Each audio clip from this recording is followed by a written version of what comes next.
Estamos de volta e, conforme o prometido, princípio da boa-fé objetiva. Renato, o que é isso? Primeiro vamos falar de boa-fé para entender. É engraçado como é que você vai estudando, né, o direito, aí você fala assim, pô, aprendi boa-fé, mas aí vem o cara e fala assim, o professor fala assim, uma boa-fé subjetiva ou objetiva? Aí você fala, subjetiva tem um sentido, objetiva tem outro sentido, e boa-fé tem outro sentido. Vamos trabalhar com tudo isso então. Princípio da boa-fé, né? Boa-fé é aquele dever ser, é a conduta esperada por parte do homem médio. Deixa eu jogar lá no quadro, princípio da boa-fé, para ficar organizado essa matéria. Então vamos lá. Inciso terceiro, princípio da boa-fé. Legal. Boa-fé é o dever ser, é a conduta esperada por parte do homem médio, só que a boa-fé, ela se subdivide em boa-fé subjetiva e boa-fé objetiva. Renato, o que é a boa-fé subjetiva? Boa-fé subjetiva é a ausência de conhecimento do ilícito. Boa-fé subjetiva é a ausência de conhecimento do ilícito. Se vocês quiserem colocar entre aspas, né, um conceito legal, que é do Leonardo Bessa, Leonardo Rosco e Bessa, é só você escrever assim, é o contrário da má-fé. Boa-fé subjetiva é o contrário da má-fé. Então, a definição do Renato, boa-fé subjetiva é a ausência de conhecimento do ilícito. Lá, pela definição do Bessa, do Leonardo Rosco e Bessa, boa-fé subjetiva é o contrário da má-fé. Como assim? Deixa eu explicar. Como assim é o contrário da má-fé? Vocês já viram pessoas que dizem assim, eu não agi de má-fé, eu agi de boa-fé. Aí você fala, sei. O que essa pessoa está querendo dizer para você na verdade? Eu não sabia, eu não tinha essa intenção, eu não tive culpa. Só que perceba, o Código de Defesa do Consumidor consagra a chamada boa-fé a responsabilidade objetiva, aquela em que o agente responde independentemente de culpa. Se você olhar, por exemplo, o artigo 68, ele afasta, rechaça a boa-fé subjetiva de uma vez por todas, porque ele diz, quando fala de publicidade, ele diz assim, fazer ou promover publicidade que sabe ou deveria saber ser capaz de induzir o consumidor a erro. Então não tem negócio de eu não sabia, eu não tive essa intenção, eu não tive culpa. Então a boa-fé subjetiva no CDC, excetuando-se o caso dos profissionais liberais, vai ser, na verdade, afastada. Então, Renato, qual é a boa-fé utilizada no Código de Defesa do Consumidor? A outra que está aí embaixo para vocês é a boa-fé objetiva. Renato, de uma forma bem simples, boa-fé objetiva, o que é? É a ética esperada no momento das contratações. É a ética esperada no momento das contratações. Como assim ética esperada no momento das contratações? Deixa eu desenhar isso para vocês, vai lá para o quadro. Bom, quando eu tenho um contrato com todas as suas cláusulas, cláusula primeira, cláusula segunda, cláusula terceira, antigamente eu lembro que eu ficava aqui, pô, meu Deus, tira essa cláusula, bota essa cláusula, faz isso, faz aquilo, porque eu estava pensando só nesse momento contratual. Só que o estudo dos contratos ele é muito mais rico, por quê? Porque ele demonstra a existência de outras fases, de outros momentos dos contratos. Como assim? Um contrato não é um fim em si mesmo. Pacta sunt servanda, vale o que está escrito, a vontade das partes é lei. O contrato ele é subdividido em fases. Eu tenho a chamada fase pré-contratual. Eu tenho a fase contratual. E eu tenho até mesmo a fase pós-contratual. Então, não é só mais aquilo que está escrito no contrato. Se eu recebi uma oferta, uma publicidade ou algo do gênero, o artigo 30 do CDC vai dizer que essa oferta é parte integrante do contrato. Se durante o contrato eu tiver qualquer problema, eu tenho o artigo 51 que pode dizer que aquelas cláusulas serão nulas de pleno direito caso venham a ferir com o princípio da boa-fé objetiva. E eu tenho até a fase pós-contratual, onde eu falo de direito de arrependimento, do artigo 49, em que eu fui movido por uma oferta, cheguei ao momento do contrato, mas depois desse contrato eu resolvi me arrepender. Então o contrato não é mais um fim em si mesmo. Eu tenho que ter função social, eu tenho que analisar a fase pré-contratual, eu tenho que analisar a fase pós-contratual. Renato, por que você está dizendo isso para mim? Para mostrar para vocês, para desenhar para vocês de uma vez por todas aonde está o princípio da boa-fé objetiva. Veja, o princípio da boa-fé objetiva, gente, observem o quadro, está aqui, ó. Ao redor de todo o espectro contratual, princípio da boa-fé objetiva. E o que eu quero? Eu quero ética. Eu quero ética na fase pré-contratual, eu quero ética na fase contratual, eu quero ética na fase pós-contratual. E o que é a ética? Se coloca no lugar do outro. Acho que a forma mais fácil que tem é você falar o seguinte: pô, estou redigindo um contrato e quem vai assinar do outro lado é o meu filho. Então vamos supor que seu filho está comprando um imóvel, a casa própria dele. Será que você colocaria uma cláusula contratual dizendo que ele perderia tudo que pagou se atrasasse uma parcela? Aí você vai falar, o meu filho? Aí eu vou dizer, o seu filho.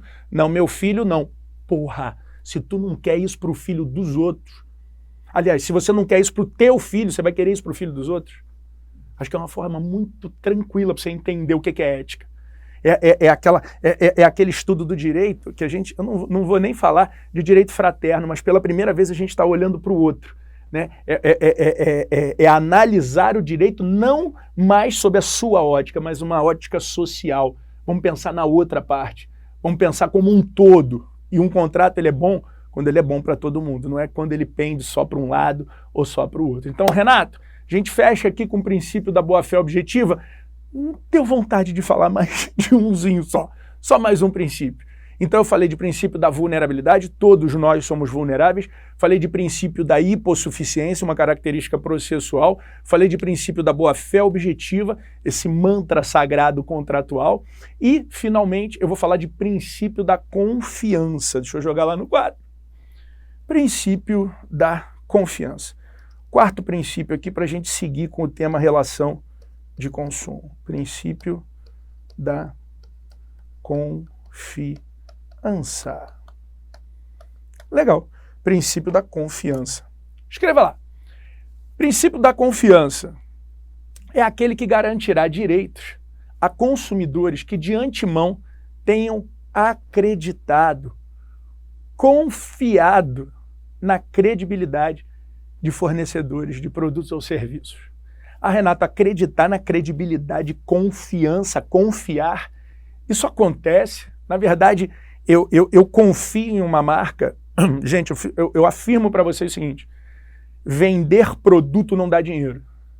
Como é que é? Vender produto não dá dinheiro. Aí no outro dia um aluno virou para mim e falou assim, mas professor, o dono, brincando, né? Falou assim, o dono da Nike deve estar triste pra caramba, né? O dono da Adidas também deve estar triste pra caramba. O dono da Ferrari deve estar triste. O dono da Montblanc deve estar triste pra caramba. O dono da BMW, então. E aí eu tive que brincar com ele dizendo assim, quem disse que Nike é um produto? Quem disse que BMW é um carro? Quem disse que Montblanc é uma caneta? Aí ele, mas claro que é. Não, desculpa. Montblanc, BMW, Nike. Nike, no caso da Nike, just do it. O que dá dinheiro é vender sonhos, conquistas. Se eu virar para você e falar assim, compre o meu tênis porque ele é o melhor do mundo. Pode ser que você compre ou não. Compre o meu tênis porque ele lhe traz a satisfação e a sensação de liberdade. E ele nem fala mais compre, ele só fala just do it, sabe? Quando você tem uma BMW, você não tem um carro só, você tem um carro e tem uma expectativa. Quando você compra uma Montblanc, será que é a mesma expectativa que você tem de quando você compra uma Bic? Talvez sim, talvez não, mas veja como é que por trás do produto, a funcionalidade da Bic é a mesma funcionalidade da Montblanc. Mas por que uma é muito mais cara do que a outra? Porque vender o produto, simplesmente, até dá dinheiro, mas muito dinheiro dá é vender sonhos. E os homens de marketing, eles estão se aprimorando nessas vendas, sejam essas vendas presenciais ou sejam essas vendas à distância. Renato, quando é que eu justifico em uma questão de prova adequadamente o princípio da confiança? Quando é que eu justifico na minha questão de prova atraindo o princípio da confiança. Ah, você vai fazer o seguinte, instituições bancárias, planos de saúde. Porra, instituição bancária, tu pega teu dinheiro todo, teu trabalho do mês inteiro e joga ali dentro. Você tem que confiar. Plano de saúde, você paga para um dia tentar não usar. Você torce para não usar o plano de saúde, né? Até foi engraçado uma vez, eu estava dando aula na TV Justiça, né, cara? E aí o pessoal da TV Justiça falou para mim assim, professor, é só o seguinte, vão ter os alunos aqui, né? Mas pelo amor de Deus, não me pergunte nada para os alunos. Mas eu não aguento. Lá pelas tantas, dando aula um tempão, não sei o quê, eu olhei para um aluno e falei assim, porque eu queria chegar no princípio da confiança, sabe? Aí eu olhei e falei assim, vem cá, como é que é teu nome? Aí o cara falou, João. Falei, João, me diz uma coisa aqui, quantos dias você gostaria de ficar internado no CTI? Aí, rapaz, eu entendi por que o povo falou, não me pergunta para os alunos. Porque quando eu perguntei, quantos dias você gostaria de ficar internado no CTI? Porque o que eu estava esperando do João? Nenhum. Né? Qual é a resposta? Você que está me assistindo agora, quantos dias você gostaria de ficar internado no CTI? Eu queria que ele dissesse, nenhum, para eu poder falar, olha, como é que quando a gente paga por uma prestação de serviço e a gente nem quer usar, que é o caso do plano de saúde, e olha como é que eu confio. Aí ele pensou, aí falou assim, me respondeu, meu professor, desculpa ele perguntar, no período de férias ou no período de aulas? Aí quando eu escutei aquilo, eu olhei nos olhos dele e falei assim, férias? Aí ele disse, bom, se for no período de férias, eu gostaria de ficar no CT uns 5 dias. Eu falei, então, telespectador, se tu não é que nem o porra do João, que queria ficar 5 dias no CTI, normalmente as pessoas não ficam no CTI porque elas querem. Mas de antemão elas confiam nas marcas. É isso que eu estou tentando transmitir para vocês. O que vira questão de prova? Anote isso. Você vai jogar agora no Google, vai escrever assim, Rui Rosado, ministro Rui Rosado, e vai escrever ao lado Panasonic. E vocês vão ver o caso paradigmático, o julgado do princípio da confiança, esse que fez com que o princípio da confiança se espraiasse pela jurisprudência, pela doutrina de uma vez por todas. Panasonic, Rui Rosado. Deixa eu explicar o que esse julgado trabalha, depois vocês podem recortar um pedaço disso e jogar na matéria de vocês, porque vale a pena e isso vira questão de prova. Uma pessoa foi para o exterior e comprou um produto da marca Panasonic e veio para o Brasil. Quando chegou no Brasil, esse produto apresentou uma falha, apresentou um vício. Ele levou na assistência técnica. A assistência técnica pediu em contrapartida o quê? A nota fiscal. E ele apresentou a nota fiscal do produto adquirido lá no exterior. Qual sempre foi a máxima aqui no Brasil? Produto adquirido no exterior não tem garantia em território nacional. E qual é a justificativa? Às vezes, o produto foi lançado lá fora e não foi lançado aqui no Brasil. Então, os técnicos, os especialistas ainda nem sabem como manusear. E isso sempre foi a máxima dos nossos julgados. Pela primeira vez, o ministro Rui Rosado de Aguiar levanta o braço e diz o seguinte, os fabricantes de marcas mundiais, ele poderia ter falado só a Panasonic, mas ele disse os fabricantes de marcas mundiais, e por que você acha que eu trouxe Montblanc, BMW, Mercedes-Benz, Panasonic, Dell, Logitech, todas essas grandes empresas, né? Os fabricantes de marcas mundiais, esse é o julgado, se podem se valer dos cômodos da difusão das marcas mundiais, eles devem estar aptos a suportar os incômodos. E aí manteve uma condenação de primeira instância e hoje a nossa jurisprudência, pelo princípio da confiança, um produto adquirido no exterior, você pode ter uma reparação civil em território nacional, mas o que você vai estar justificando? Pelo princípio da confiança. Legal? Então, relação de consumo. Falamos dos aspectos constitucionais, falamos dos princípios de direito do consumidor, arregassem as mangas. Vamos estudar agora os elementos constitutivos de uma relação jurídica de consumo. Legal? Para que eu estudo isso? Bom, esse tema, relação de consumo, ele é muito importante porque é através da identificação de uma relação de consumo que você pode afirmar quanto à aplicação ou não do Código de Proteção e Defesa do Consumidor. Então vamos lá para o quadro agora, eu vou estar ensinando para vocês quais são os elementos integrantes de uma relação jurídica de consumo. Escrevam lá em cima, relação de consumo, ao lado elementos e vem comigo. Vamos lá. Relação de consumo.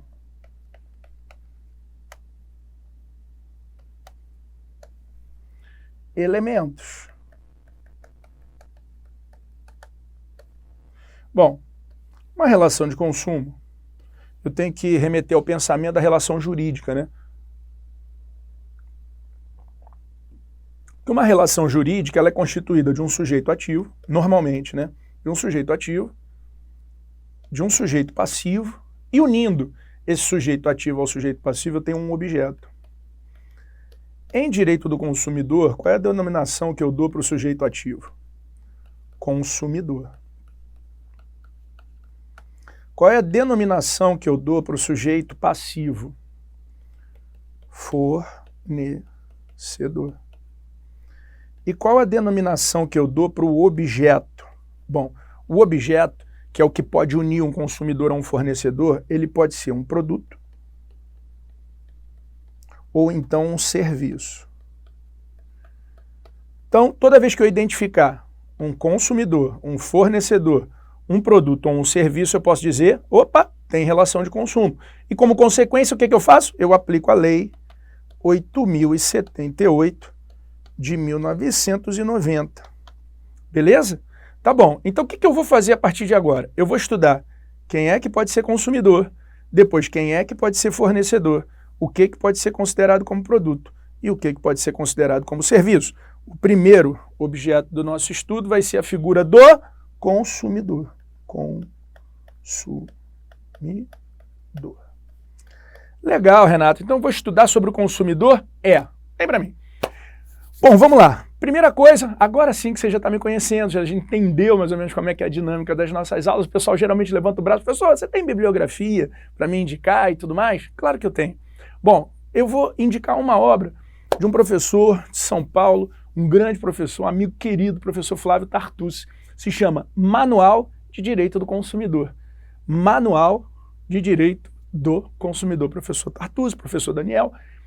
Uma obra bem legal, muito atualizada para qualquer concurso, porque é uma linguagem bem tranquila e o estudo é profundo, né? Eu acho que o grande lance do direito o direito ele não precisa ser chato.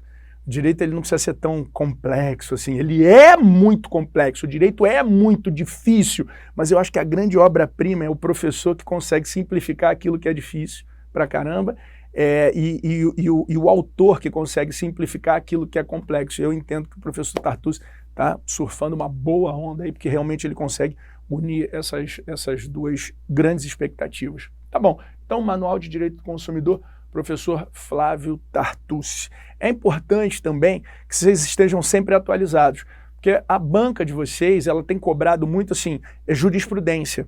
Então é importante você estar analisando ali aquela obra super atualizada, que já tem a jurisprudência, sobretudo do ano anterior, mas que você acompanhe nas redes sociais a jurisprudência de forma mais atualizada. Todos os dias eu posto um vídeo trazendo jurisprudência de direito do consumidor. Então entre lá no Instagram, no Facebook ou no YouTube, você sempre vai estar me vendo jogando material novo. Prof_Renato. Então só joga na internet assim, Renato Porto, eu sou que nem uma entidade, eu apareço. E lá vai estar uma postagem para você. Tá legal, Renato? Vamos estudar o que agora? O sujeito ativo da relação jurídica de consumo, que é o consumidor, beleza? Vamos lá para o quadro. Para eu falar de consumidor, você tem que analisar, primeiro, quais são as espécies. O consumidor, ele como primeira espécie, ele tem o chamado consumidor standard. Eu tenho o consumidor standard e eu tenho o consumidor por equiparação. Renato, quem é o consumidor standard? Consumidor standard está no artigo 2º do CDC, consumidor por equiparação, vai estar no artigo 17 ou no artigo 29. Esse é o desenho, vem comigo e agora eu vou explicar esses caras. Consumidor standard, primeiro vamos para esse cara aí. Consumidor standard é o destinatário final. Consumidor standard é o destinatário final, é isso que o artigo 2º vai dizer. Aí se você quiser mastigar isso, consumidor standard é o destinatário final, é aquele que compra para uso próprio. É aquele que compra para uso próprio. Se você entra numa loja e compra uma televisão, se você entra numa loja e compra uma geladeira, se você entra numa loja e compra um relógio para o seu uso pessoal, você é consumidor standard. Perceba, o CDC diz que destinatário final, que consumidor estándar, é toda pessoa física ou jurídica, tá? Então, uma empresa, se comprar para uso próprio, ela aplica o CDC. Se ela comprar aquele produto para revender aquele produto, aí ela não vai aplicar o CDC. Já uma pessoa física comprou para uso próprio, o que ela é? Consumidora. Renato, e quem é o consumidor por equiparação? Eu explico isso para vocês assim que eu voltar no próximo bloco.